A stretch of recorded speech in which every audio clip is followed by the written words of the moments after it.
Welcome back to the CANDYcolored studio. I'm artist Katrina Berg, and this is episode 237. Okay, so lots of like, what do we call it? Like clean house. I don't know, just like notes. Okay. So this episode, it looks like they're changing things in the podcast department again, which is great. But I'm just trying to like figure out how to do it. So most of you from the statistics, it looks like you're listening on your podcast apps and it's just you're listening to the audio versions, which is great.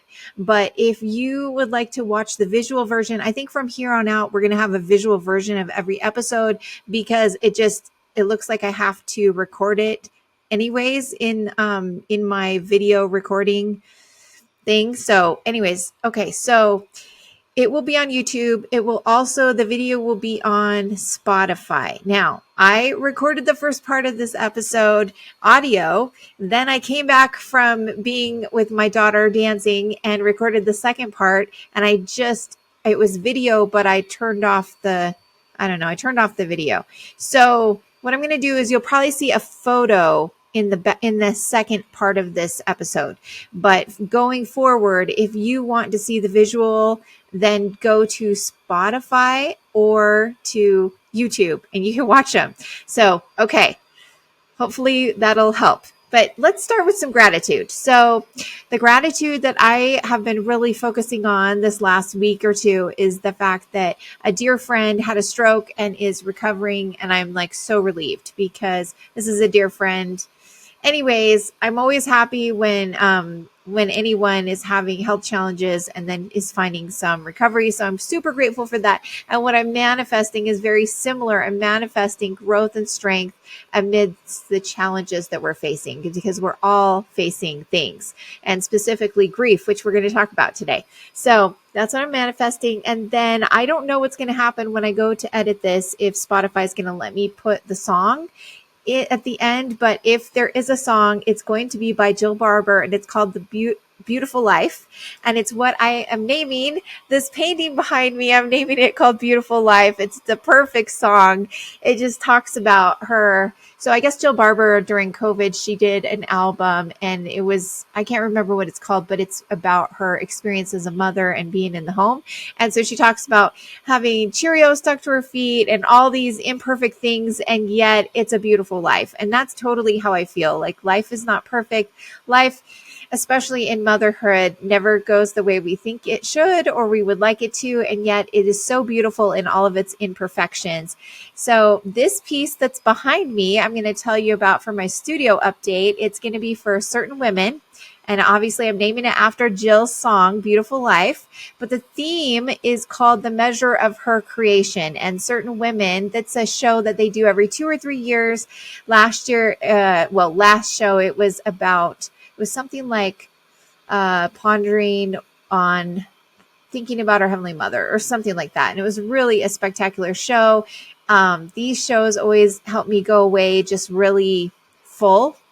And so I think it's very appropriate that the theme is the measure of her creation, because I keep thinking about how can I be my best self and what am I doing to become my best self. And so I'm just going to read to you the theme. So they're saying it is the measure of her creation suggests not only that women were created for a divine purpose, but also that women are divine creators. Through artistic expression, we hope to find a deeper understanding of our eternal role and to impart doctrinal clarity concerning women. We seek the freedom to fulfill our divine measure as women, as individuals, and as children of God. So it's going to be awesome. I've already talked to some of my friends that have been working on their pieces. I've seen some of them and they're absolutely exquisite. I can't wait. It's going to be awesome. The show is going to be up in April. I think it opens like the 24th of April, which I believe is a Friday. I think that's right. Oh gosh, it's terrible. I should have had this already ready for you. But let me tell you a little bit about the piece that I have behind me, and I'll push it forward so you can see it a little better. I don't know how it's going to work with this. Okay. There we go. Okay, so I'm just going to stand to the side so that you can mostly see the painting. Okay, so in this piece, we've got a beautiful floral arrangement and and some birds. We've got 4 birds. The first one is actually a stork, because when I think about motherhood and fulfilling the measure of our creation as women, I think about fertility, and it is such a gift to be a woman and to be called mother. And that's something that I believe that it doesn't matter if we have children or we are a mother to other children and women and people that we love. I think it is a title that all women get to have. And so I love that. So I wanted to have the stork kind of front and center. So there's the stork. And then we also, the other birds that you'll find, we've got, let's see, at the top, there's a raven. And I love the raven because I think that the raven represents learning and wisdom. And when I think about fulfilling our measure, I think about the ability to create a home that is filled with protection. That's something that I want to create for my husband and for my children, a safe home where they feel protected. And in that home, I want them to feel like they have a place to learn. And so the raven represents wisdom. And my dad, when I was explaining this painting to him, he told me that ravens are particularly smart. They can come and just like figure out really, really hard things. And so scientists have done all these like really difficult, I don't know, like they've created like obstacle courses for them and things that seem like nobody would be able to figure it out, but the raven is able to figure it out. And so I think as women, and especially mothers, a lot of times we're constantly having to solve problems and figure out things. And so I love the symbol of the raven. Now, going back to protection, the blue jay and the hummingbird both represent protection. And so that all fits with this, creating a home filled with protection. And the flowers that go along with this theme, daffodils represent truth, and magnolias and chrysanthemum represent joy. And I find that I want to have my home full of truth and also joy. I want my children and my husband and I to be able to find moments of joy every day. And it can be just one small moment, but I want that to be something that is available to them in our home. The second thing that I really wanted to focus on was this idea of women being just all these things that I think specifically about women. So I wanted to use the eucalyptus because it represents purification. And whenever I see a spotted orchid, I think about the blood of Christ. And so I was specifically thinking about how we are purified through Christ's atonement. And so I wanted to use both the eucalyptus and the orchids, the spotted orchids. And then I also, when I think about the atonement, I think about transformation. And so that's where you'll find the dragonflies in the vase. And then the final thing is that we can find peace and strength as we allow him to strengthen us amidst trial during this life of measure. And that is represented by the doves. Well, the dove who represents peace.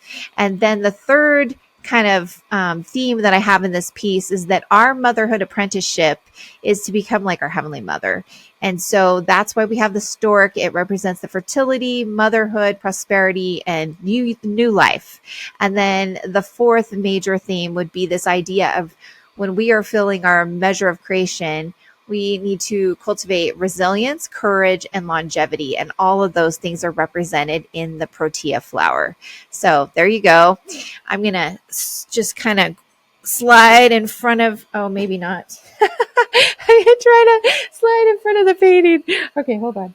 Okay, it's working. Okay, so let's talk about some opportunities. So opportunities for collectors. There's some really great shows going on right now. There are 2 shows going on up at Written Vision in Provo. And I have my two trees in the garden painting that represents our Heavenly Parents. And that is in the Downstairs show, which is all about Heavenly Parents. So that show is curated by MacArthur Krishna, who wrote the Girls Who Choose God books and the Girls Guide and Boys Guide to Heavenly Mother. So that is going on till the end of the month, so the 30th. So you can go see that show. And then they have another amazing show upstairs, which is also a spiritual show. So go check those out at Written Vision. And then another great opportunity for collectors is the Art and Soup. And that is happening. It's no longer at the Salt Palace. It's now at the place. It's like a convention center where we have the Festival of Trees. I can't remember what it's called. But if you go to CNS Cares or CNS Cares on Instagram. You'll find all the information for the show, and I can put some stuff in the show notes. I'll put some links in the show notes for both of those shows. So those are some great opportunities for all of you that are collectors, and for artists or for the creatives in your life. Here are some things that I noticed are coming up. So I noticed recently that Utrecht was having their paint sale. Now, if you don't know, Utrecht and I believe it's Zick Blick are kind of together. So a lot of times they'll have these sales together. But what I've noticed is a lot of the big online art supply places, they always have like a canvas sale, an annual canvas sale, and an annual paint sale. So those are things to watch out for. And so I think it's one of the greatest things for artists is just to buy in bulk. And that has helped me so much. Now, I keep my materials pretty simple: frames, boards, paint, and then like varnish, and obviously my easels. So there's things that we can do. I think buy in bulk or buy locally. Those are the things that help me the most. And that gorgeous easel behind me, obviously I bought from my friend Mark here in Utah. Mark Easels. Oh gosh, terrible. Why am I blanking? I will put his link in the show notes, but it's gorgeous. And I don't know if I've demonstrated this on YouTube before, so I'm just going to do it really quickly. So see how it's going up and down?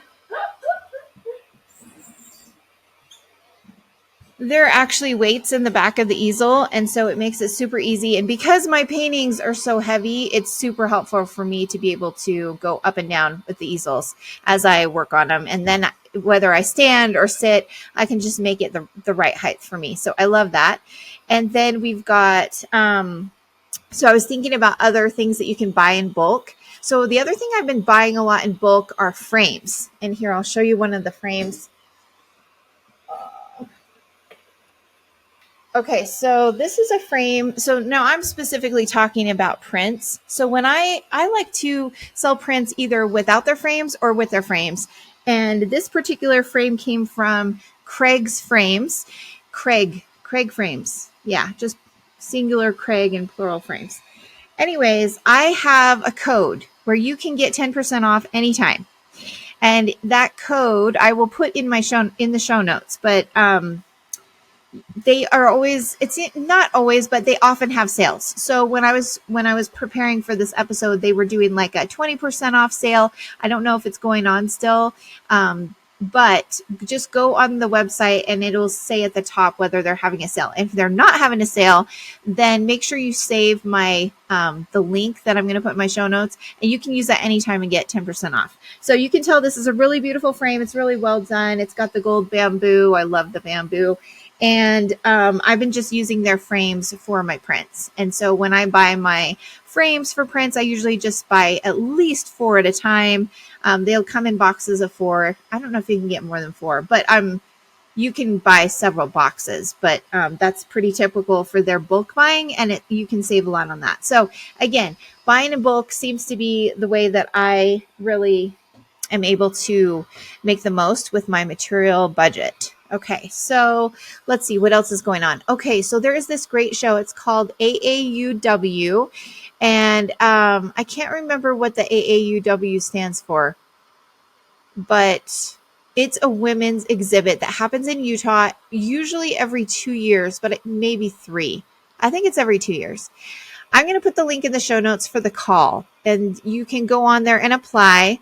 It's a really fun show. The first time I ever applied, they have a lot of awards, which is awesome. So they have like families that come and pick who they want to give the award to. And so there's a lot. This is a show that's really fun because it supports women, supports local women. And then obviously there's a lot of awards, which is always exciting. So I just remember going that first time to the awards thing, and I was blown away. It was just had the best vibe, just the best feeling throughout the night. And it was just really fun to support the local women. And I got to meet some women that I had never met before that maybe I had seen on Instagram, or I wasn't, I didn't know. Anyways, it was a really great event. So AAUW, that application is open till June 14th. So write that one down and go ahead and apply. It's going to be great.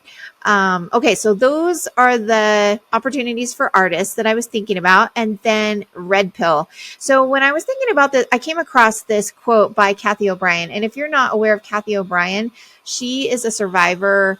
She was in a government program where they were doing MK Ultra testing. And if you're not familiar with this, I recommend you go and do some research. But she testified to Congress on August 3rd of 1977. So that was a long time ago. That was, let's see, almost 47 years ago, right?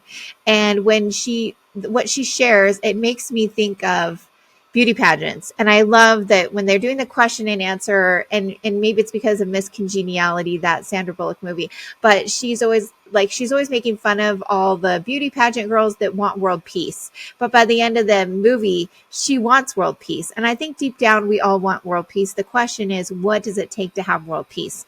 So I'm going to start by a quote. I'm going to start with a quote by Ronald Reagan. And Ronald Reagan said, quote, "The only way to world peace is through mind control of the masses," end quote.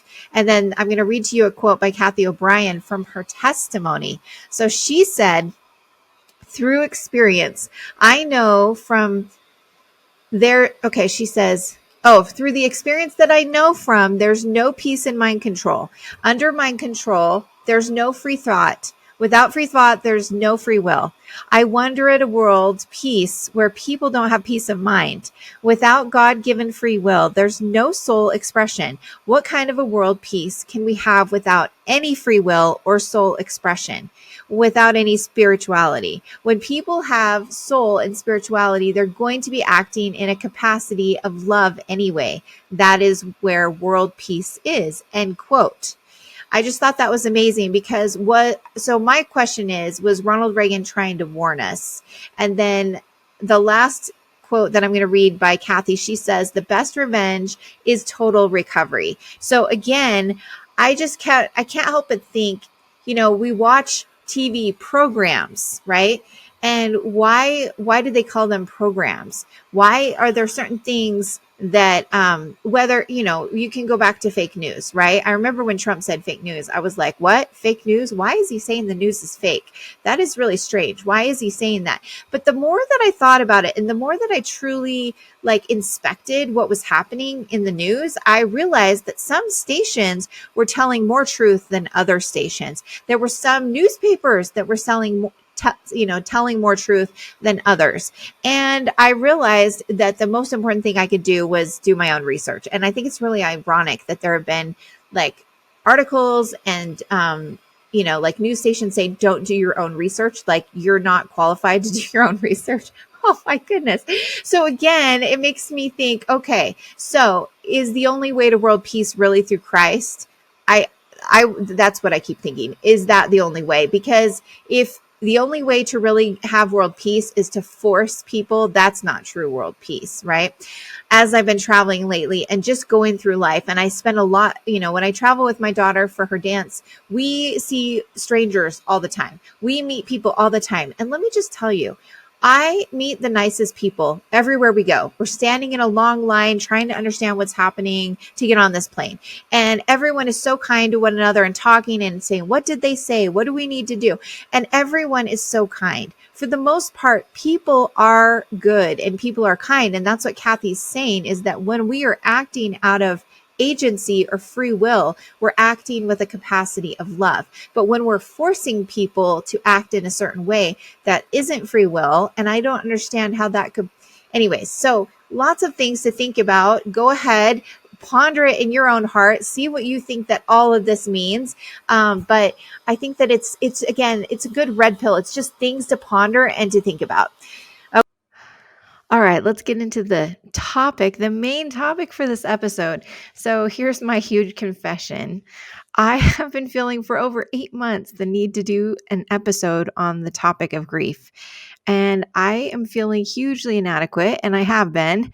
It's a very difficult subject, but I feel like the more that I think about it, the more I just keep getting this, yes, you need to do this topic. And every time I ask God why, I feel that the reminder is that everybody seems to be grieving someone or something. It's a topic that needs to be talked about, and it needs to be talked about probably more often, right? And I feel like, again, it's not that this episode needs to be perfect, but I kind of want this to be kind of an open, I don't know, an open door into a topic that maybe we discuss a little bit more. And so I feel, again, I think it needs to happen more often that we talk about grief. And maybe the more that we talk about it and more we talk about these hard things, then it's easier to support one another as we are grieving. And like I said, I honestly don't know anyone right now as I get into deep conversation with everyone in my life, even people I don't even know that well. I honestly think that everyone is grieving. So it's just really kind of a crazy thing, but that's kind of the this is what I want to just kind of lay out there today. But I feel like every time I talk to someone about grief and really get to the nitty gritty about what they are facing right now, I always come away with more insight, more experiences, and more confidence in the grieving process. So, one thing that I do know is that grief is as real and tangible as the purest joy. We know it's part of life, but it doesn't make it any more comfortable or easy to face or walk through. So, one of my dearest friends just recently sent me the book. It's called The Body Keeps the Score, and it's by Bessel van der Kolk. And so I'm just barely getting started in it. Thank you, Nancy. But if you haven't heard about this book, maybe you want to check it out. And then, of course, if you have resources about grief, I would love it if you would send it to me. Many of you know my phone number. My email is k@katrinaberg.com. I'll just give you my number right now. It's 435-602-2883. So feel free to text me or send me any of the things that have been helping you. So again, I think that as we address this topic today, I think the most important thing that's going to be said is not going to be anything that I share. It's actually going to be something that you're hearing from your heart today. So as you listen to your heart, the things that I would invite you to ask is number one, what is one thing in my life that I need to work on when it comes to grieving? The second thing is, what are some things that would help me most with my grief?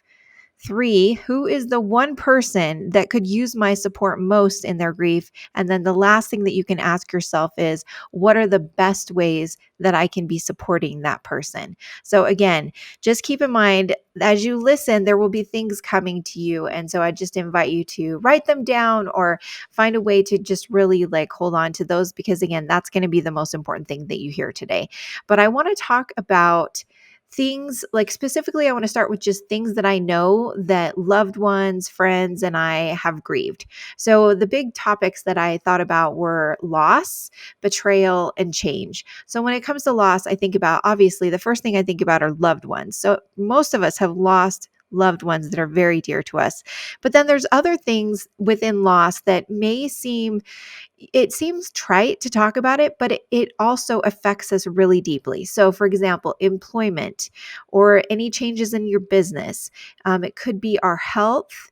Or those that we love, their health, safety, whether it's abuse, natural disaster, car accident. I mean, there's lots of things that can cause us to grieve the loss of safety. Friendship, anytime we lose or have, friendship that changes. And then, of course, marriage, a loss of a marriage, or even your business, peace of mind. Anytime that we're losing anything just with our mind, it just feels like such a loss. And then, of course, religion. So many, I've definitely had lots of interesting journeys with my religion and my faith. And so I would say some people, their faith changes or maybe they lose. Something that they were, whatever, whether it's like a specific church we were going to or a sect or whatever, that is something that can cause a lot of grieving or just the necessary thing that we need to go through to proceed to the next thing in our faith. Of course, the dreams that we have, we can lose the dreams that we have and feel like we're starting over. And of course, plans and opportunities. There's so many things in life that we've been planning on, and sometimes things just, you lose that opportunity for that plan, right? Okay, so going with betrayal, of course, it's really important to be able to grieve when we've been betrayed by friends or family or institutions or anything like that. Again, we're going to go right through that grieving process. And then, of course, change. I've kind of mentioned it with some of the other topics, but big changes in our life, even small changes in our life, they require us to grieve and to go through that process. So let's talk about ways that we grieve. So I want you to think about what are some of the ways that you've grieved and what are some that you would like to try. Now, I know that it's not like something that we do when we go to a restaurant, but again, I think a lot of times when we face new grief, sometimes it's really important to ask our heart, like, what do I need to do differently this time? Because not everything that we lose or and anything that causes us grief is necessarily needs the same type of grieving process, right? I remember when I had my first miscarriage, we had 6, and the first one was especially hard, and I think that that's normal with anyone with infertility. Anytime you're going through something for the very first time, the first time is probably the hardest, right?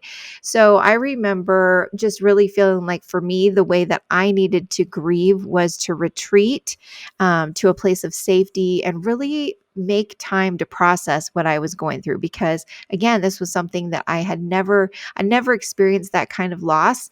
And so it was really, really important for me to figure that out. Now, I don't know if it was the healthiest of things, but I remember distinctly, after a fun morning with the kids and it was nap time and just chill time, I remember the big kids, I would let them watch a show and then I would just go in my room, turn off the lights, close the blinds, get in bed. And I just needed to have this retreat, right? And then fortunately there were friends in my life that stepped in and took me for a walk. That was so great. I remember when Star took me for a walk, that was such a gift. And then another friend, she brought me chocolate and a card because she knew what it was like. And both these ladies knew what it was like because they had also suffered that similar loss. And so for me, I feel like again, the ways that we grieve, sometimes we need to realize that we need to face these grieves differently, but then also when a new opportunity or a new way to grieve kind of presents itself, sometimes the best thing to do is just go for it. And so for me, going on a walk with my friend Star and just talking to her about what I was experiencing, letting her share her experience while the kids played, that was like such a, just it was such a balm of Gilead for me that day. And then obviously when my other friend brought me chocolate and a card, it was just so kind and simple and just gave me the time to just take it in. And so again, I think it's so important to take the time to grieve, whatever that means for us. Um, Another thing that I think about is that it's really important, again, just to honor whatever we feel like we need to do. Because for me, I feel like going back to that book that Nancy gave me, if we don't face and walk through the grief, then our body, for whatever reason, holds on to that grief. And I, for one, I have lost things, in my younger years. And because I wasn't properly grieving, they came back to me as an adult. And it's something that it's normal for it to come back. Things can trigger it, but I think if we don't really focus on and learn how to grieve, it's going to come back in a much more difficult way. And that's totally what happened to me in lots of situations. So again, I think anything that we can do to like help one another and just talk about it, I think it'll just make it so that it's not quite this arduous or this scary thing. I think a lot of times when we think of grief, it's like, oh, I don't even want to think about it. I don't want to face it. And that's a normal reaction. But I think that we can help ourselves and help those that we love if we maybe just go with the flow, right? Just embrace it in whatever it means. So one of the things that helped us the most when Carl, my husband, his dad passed away when our daughter, who's just our second, she was just a brand new baby. And so we'd only been married for a couple years. I was just getting to know Carl's dad, getting to know the dynamics of the family, really enjoy the Berg family. And then Carl lost his dad. And that was so difficult because I feel like I'd never really properly learned how to grieve until that point. And then it was like, you had to walk through it. There was nothing we could do. We couldn't just try to like walk around it. There's some things that we lose that we absolutely have to walk straight through it and we have to face it. And losing Carl's dad was totally that. And I remember one morning of several weeks after his dad passed, finding Carl in the shower, just like he told me that he finally cried really hard in the shower and just felt so alone. And I just, it broke my heart, because sometimes we don't know how to help each other. And so again, this whole experience was super helpful to both of us because I feel like we really watched how different people grieved and we were able to figure out how to best grieve together as a couple and also to help each other. And that was super helpful. I remember it was probably a month or two after his dad had passed, and his mom confided in us that she hadn't cried yet.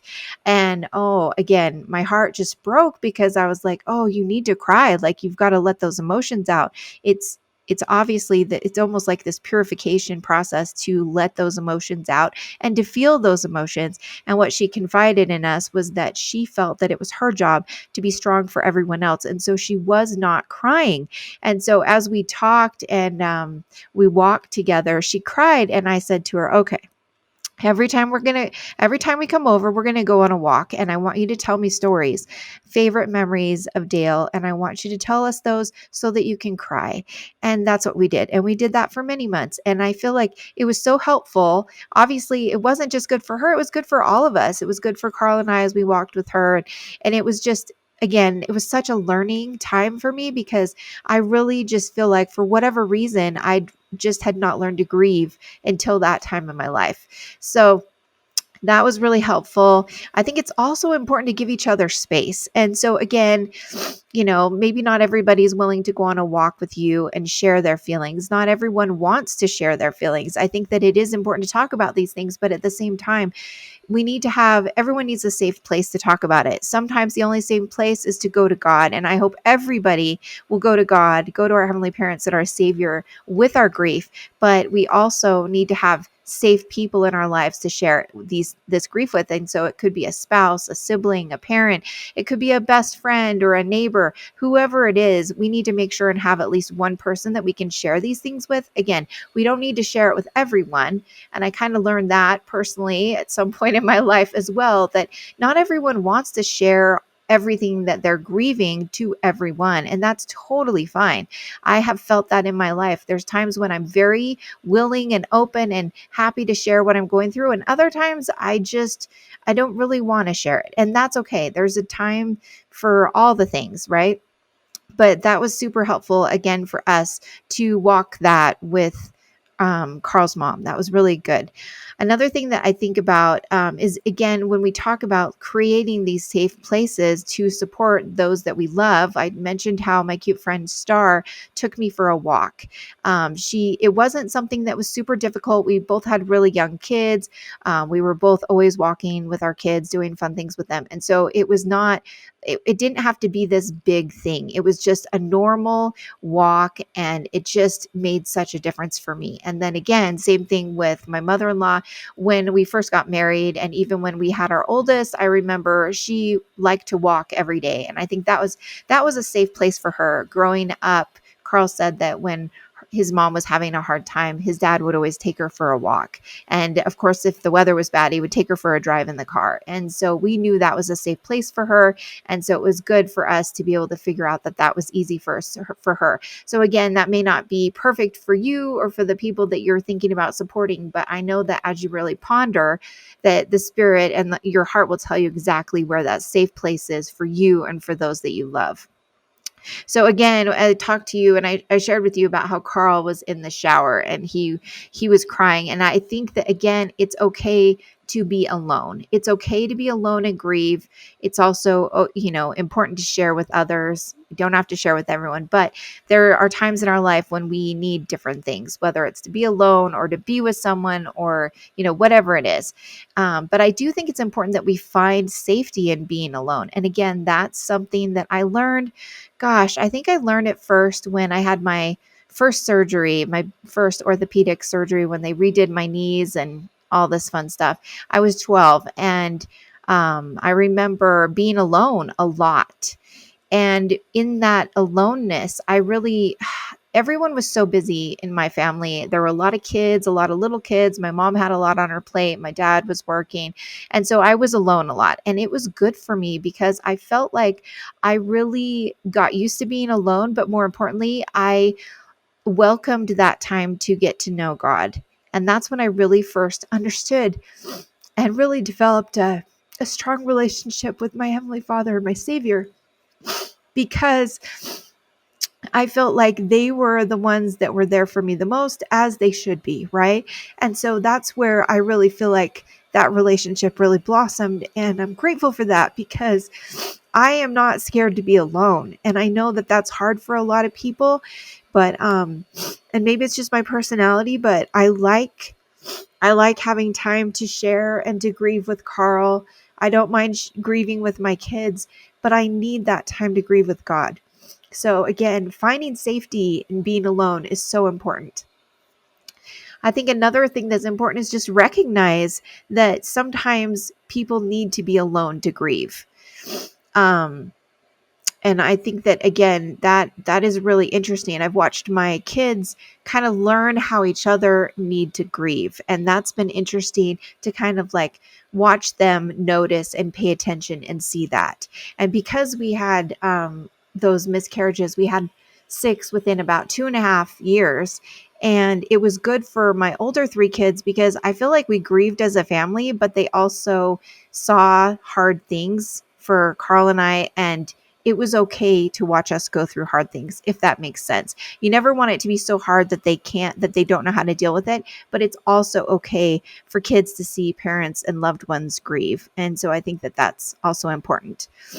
I think sometimes it's really hard to ask for help, but I do think that sometimes our heart is going to say, you need to ask for help. And that's something, again, that we've learned as a family, especially when we had the twins and I had to go on bed rest really, really early. I think I was on bed rest. It was like 18 weeks, 17 or 18 weeks. Anyways, it was a long time. And so we had so much help from so many wonderful people. But it was important to learn how to ask for help. Again, I've talked about this already, but looking to God in our grief can be so helpful. And it just seems like something that we shouldn't need to say, but it couldn't be emphasized enough.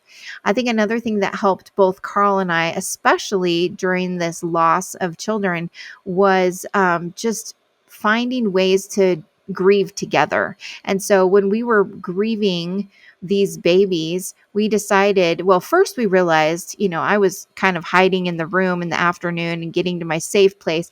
And we realized we were grieving alone. So he'd be grieving at work, I'd be grieving at home, and we needed to learn how to grieve together.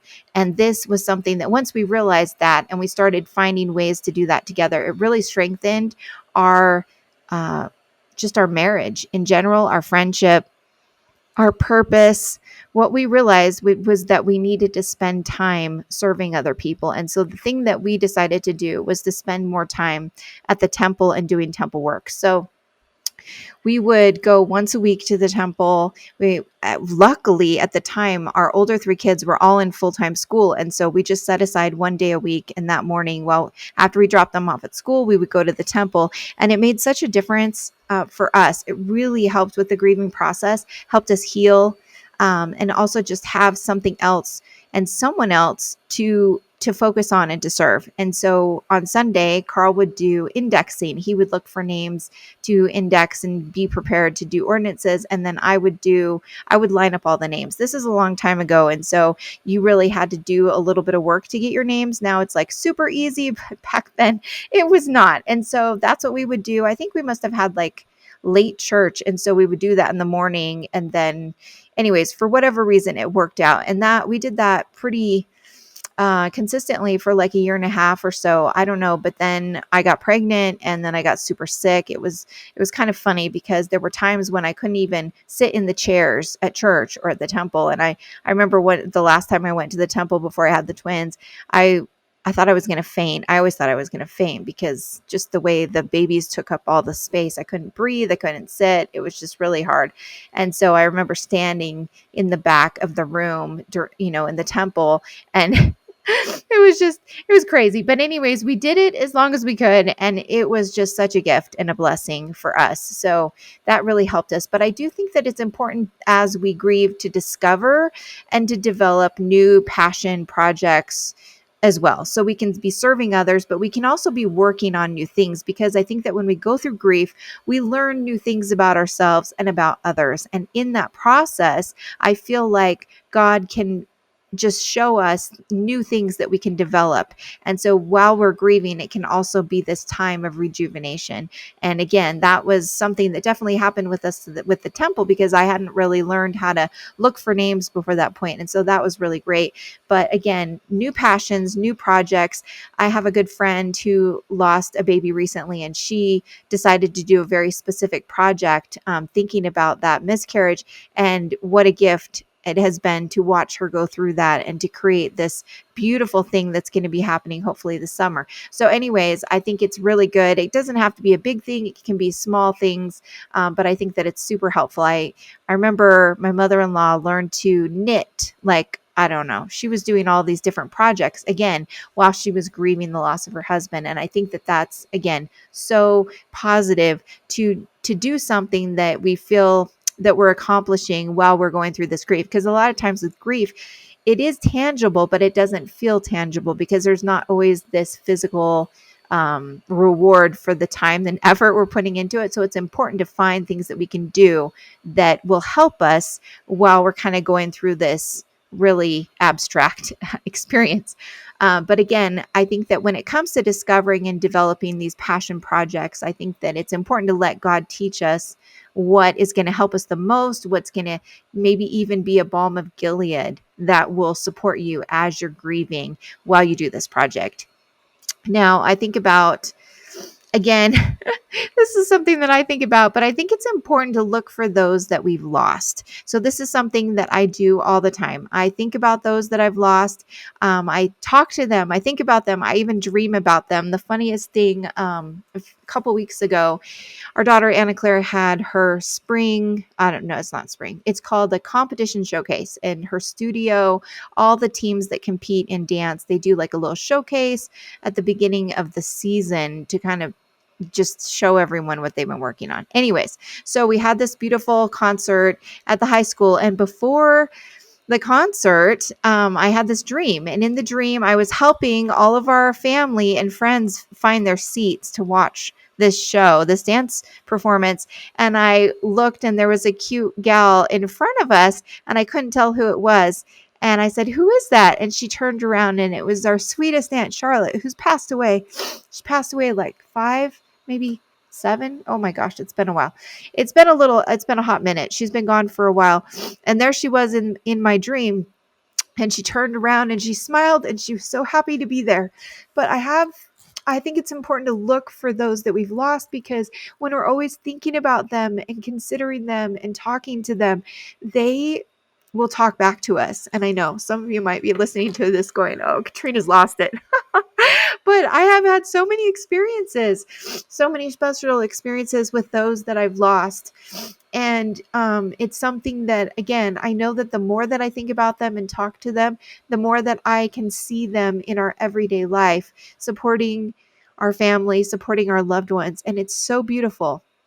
I think that I may have shared one time we were taking dance photos for homecoming for our oldest two, got to go to the dance together. Well, they were in the same dance group. And so I took pictures with they and their dates. And while I was doing that, Carl was basically corralling all the all the couples and helping them. And of course, we took the girls in difficult, like out in nature, like kind of on the mountain, and they're in these high heels, and Carl's trying to help them. And we got in the car afterwards, and he said, "I felt like I was doing exactly what my dad would have done. And then I realized he was there, and I thought about it, and I realized that he was there." And it was such a beautiful thing to be able to share that time with Carl's dad, doing something that he would have enjoyed. He would have enjoyed doing that with these grandkids, and yet there he was helping us and helping Carl. And I just thought that was really special. We've definitely felt them at baptisms. We felt them at special events for the kids, and even the hard times when Carson's had surgeries. And so it's been really good to just include them. And that helps me with my grieving process. Another thing that I keep thinking about is that it's important to make it's important to make necessary changes. So sometimes when we're grieving or we've lost something, it's not something that we can replace, but we can always learn from our loss. And so that has been super helpful for me. A lot of times I just have it's not as easy to see what I can learn from that loss, but it's important for me to continue to ask. And then I think also that we can lift others when they have lost things, and we can seek to lift others when they have lost and when they're going through grief, especially when it's something that they're grieving that we've also grieved. And I have found a lot of comfort in helping others grieve because I went through similar things. And then that also helps me grieve as well. And then I think about my dear sweet friend, Annie Blake, one of my dearest artist friends ever. I can't, there's so many times that I feel Annie when I'm out in nature or when I'm listening to certain music, or like when we went to dinner recently, I thought about Annie because we were eating at her favorite restaurant. So I think it's important, again, to look for these opportunities to include them and to take that time to grieve some more. And then, like I said before, serving others is super, super helpful. I remember before, I think we were in the middle of all the miscarriages, and I was looking for opportunities to serve. And I remember helping watch friends' kids.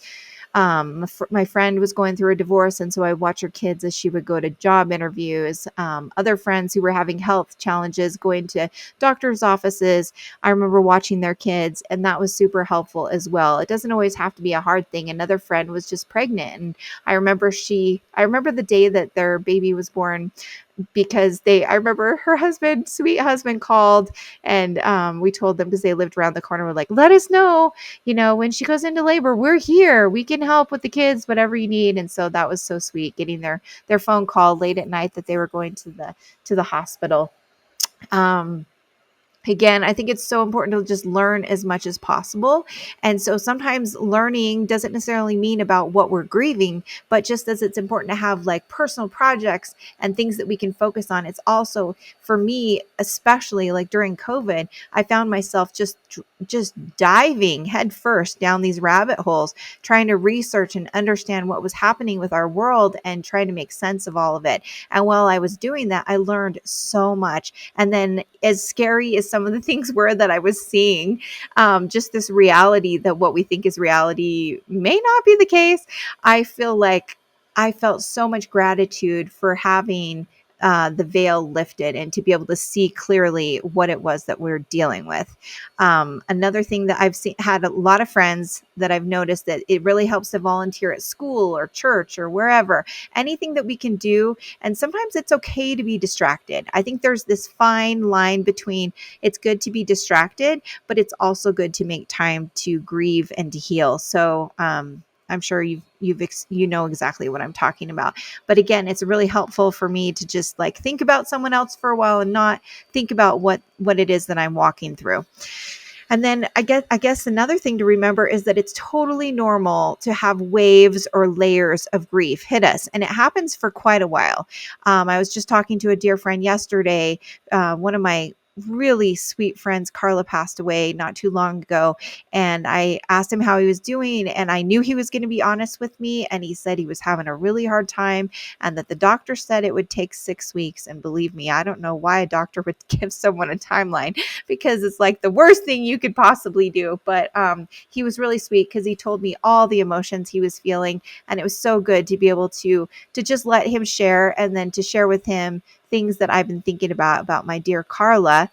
I think that's actually one of the first reasons why I knew I needed to do this episode, because she's been such a important part of my life and my kids' lives. She knew us when we were going through those miscarriages, was when we first became friends, and we've been playing cards for many years, and it's just been so much fun to spend time with she and her husband. Anyways, just being able to listen to everything going on in his life. And I don't have to have anything magical to say. It's just important for me to listen. And I'm excited to say he's going to come over next week for dinner, and we're going to play cards with our neighbors. And I'm just so happy about that. So these sweet people, and Carla was like, Oh, I can't remember which 90 she was when she passed, but it doesn't matter. It doesn't make it any easier, right? Another dear friend I ran into recently, well, we spent some time together and she lost her mother not too long ago. And I just, every time I talk to her, I ask her how her grieving is going. And I think that that's something that I'm learning. It's important to ask. And so I asked her, and she said, you know what? It's getting better and I'm doing really well. And she says, I think that because I knew my mom was going to pass, she said that she had been grieving for a while. And I think that's so important because I felt the same way about my dear friend Carla. I felt the same way about Anna Claire's best friend's mom when she passed away not too long ago. I actually had a big wave of grief hit me this weekend. We were in Atlanta at a dance convention or competition. And here, we've had this wonderful opportunity to make Anna Claire's best friend, Julia, like part of our family the last 4 years. She's gone with us to all the competitions. We've gone on vacation. She's come with us on vacations. She's become a second daughter in our home. And yet when here we are in Atlanta, and I just was thinking about her mom and just feeling so inadequate, feeling like, you know, it's good that we were there to help Julia, but who she really needed was her mom. And so I just cried and cried and cried. Julia did one of her solos and I just sobbed through the solo because it was so beautiful. And I was so happy that her mom could enjoy that. And I knew her mom was there. And I was so grateful that she could be there because, like I said, I love Julia, but I'm not her mom. She needs her mom. And so all these years when her mom was so sick for so many years, she couldn't come to Julia's dance concerts and she couldn't come to her competitions and be there to teach her in class. But now that she's passed, she can be there for Julia.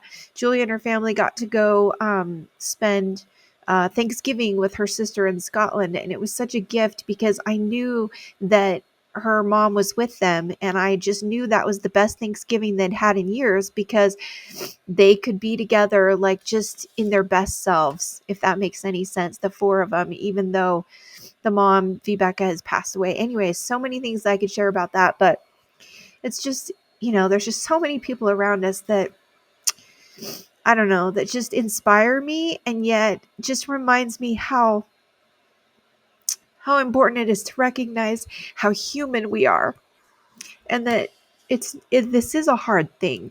It takes many years sometimes to learn and to process and to progress from these different types of grief. And if you're like me, sometimes things trigger us. Our oldest Karsten is going to have his third surgery on his knees tomorrow, and it should be a much easier surgery. But when he first got injured a couple months ago, Carl was so kind as we tried to figure out how to best support Karsten later that night.